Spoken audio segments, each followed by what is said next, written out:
Good afternoon, guys. Welcome back to the channel. So, Samuel Chukwueze has now won his first major trophy this season, despite being out on injury, and all thanks to this man right here, Tammy Abraham, who helped the team come up with the victory last night against a very strong city rival, Inter Milan.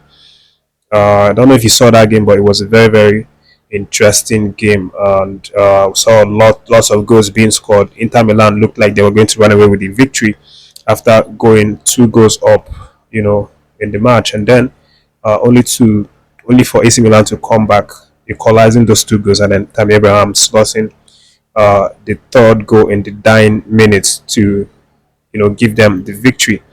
And about questions whether Samuel Chukwueze is going to receive an award. Of course, he's going to receive an award because he is what part of the team. He's actually been he was actually registered. He had been playing the competition before he went on injury, so he's definitely going to receive his own Coppa Italian medal, even though he's out on injury. And quick update about Samuel Chukwueze's injury. His injury, according to AC Milan, is meant to last for like it's meant to last for like 5 weeks, and we've already uh, passed, I think, 2 weeks. We are like into 2 weeks of his injury because he actually had that one last year, late last year. So Chukwueze is gearing up to return, hopefully in February, uh, from that thigh injury. But again, it's going to be happy to have this medal in the bag. But aside from that, guys, there's also another update concerning Super Falcons veteran goalkeeper Yewande Balogun, who has now called time. With her career, she has now decided to hang her boots at the age of 35 with an emotional message that she has now penned. According to her, she says the body is willing, but the soul is willing, but the body is weak. To keep pushing, keep giving everything on the pitch every day. So she thanked the fans, thanked everyone who helped her through her journey, and has decided to hang her boots right now. We wish her all the best, for her future endeavors. Of course, not a lot of us, not a lot of people know about her or had seen her, previously with the Super Falcons, but during her time, she obviously, you know, helped in her own capacity. But mostly she represented her club side, for the longer periods before her retirement. So uh, that is that. And then we also have another update concerning Deborah Ajibade, Deborah Ajibola Abiodun, who's also a Super Falcons player, a very talented midfielder. Right now, she has transferred from Pittsburgh University women's team to Washington Spirit. So that has now been unveiled right now. That's the Washington Spirit has now unveiled her as their latest signing, and she has also penned a very emotional message to her Pittsburgh University women's team, the coaching staff, the fans, and the university in itself. For helping her through her development. From the very first day that she came into this university, uh, on scholarship, and then playing with the national team of the school, and everything right now. But again, she's going to continue her development with the Washington Spirit, which is also a U.S. U.S. women's football club.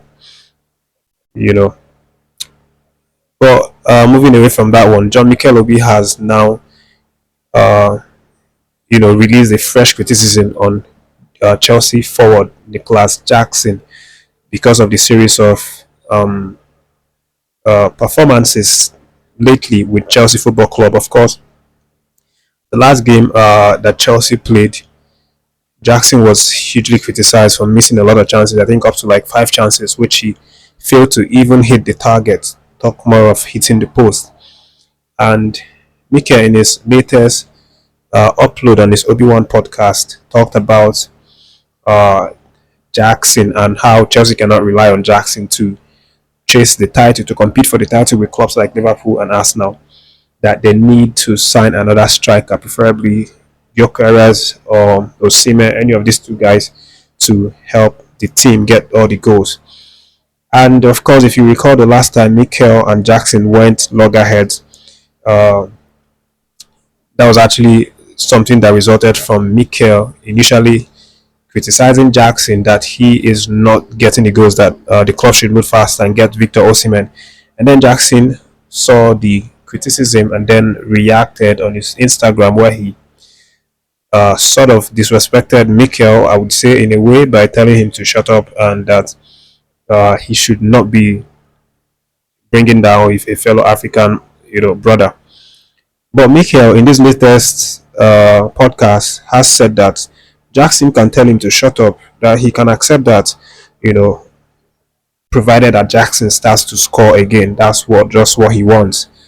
But we are still waiting for Jackson to respond. Of course, I know Chelsea fans will be hoping that he responds with goals on the pitch and not just verbal remarks or Instagram or social media posts, things like that. But let's see what happens. The January transfer window is still very much open, so all clubs are still very free and have the opportunity to sign new players. And we're going to see if Chelsea will listen to what Mikel is saying to sign another striker. But moving away from that one, guys, we have the likes of Victor Osimhen also in the updates right now. It's concerning a certain harsh criticism that has come out from a certain Galatasaray legendary former player. He's actually old right now, 77 years old, but he still has strong opinions, that is respected for the Galatasaray side.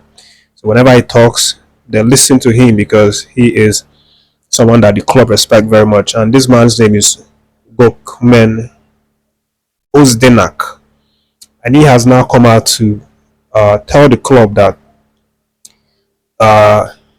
Victor Osimhen is not enough. That Victor Osimhen is not enough for Galatasaray.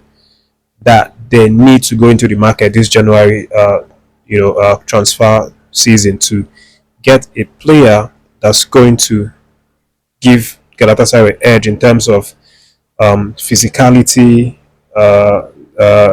Physicality wise, I think that's the area that he's talking about. Yes, physicality. But I'm now wondering, because Victor Osimhen is really strong and is physical. That's like the model of Victor Osimhen's game. But this man, Ozdenak, appears to not have felt satisfied with Victor Osimhen's last performance against Gosengab. According to him, he said that Victor Osimhen was not on the pitch in the Gosengab match. There is zero operation in the attack. We see that Galatasaray has difficulty against teams that are physically strong and play with contact. So the transfers to be made should be based on the physicality and athleticism that you lack. So this is the man's direct word. I don't understand how he is urging Galatasaray to go into the market and buy more physical player. Which other player can you say that is more physical than Victor Osimhen? They are not very plenty, in the market right now. But that's his opinion. 74-year-old respected Galatasaray legend advising the club to go into the market and buy more physical player. But that's the update for now. Leave your reaction. Don't forget to subscribe to the channel if you're finding football, Nigeria Foot TV for the first time. And take care of yourself. More videos coming later.